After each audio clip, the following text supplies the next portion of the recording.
अली अकबर दी जागीर दे विच सकीना मैं खुश मरता माजे मारे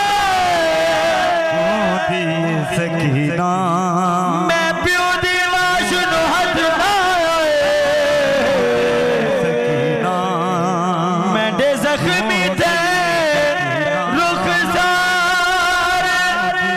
सकीना हुण कड़िया पाके टूटियां रोंदी ये सकीना नाले रुलने विच दरबार मेरे दिल दे जख्म ना खोले खड़ा रत रोदा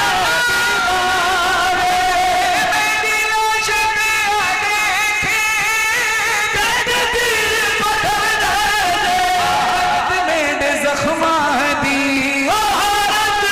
मेरे जख्मा दी फुपिया को दसीना जुम बाबे दसीना रो दिए सकीना जुम बाबे दसीना रो दिए सकीना।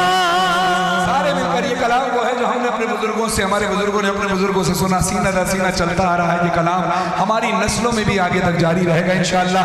जिस तरह इमामिया अंजुमन की ये खिदमात 75वीं शबेदारी है, ये 75 साल इस शबेदारी को हो गए हैं। खुदा सलामत रखे। सारे बदार मिलकर या हुसैन की सदा में मातम करेंगे।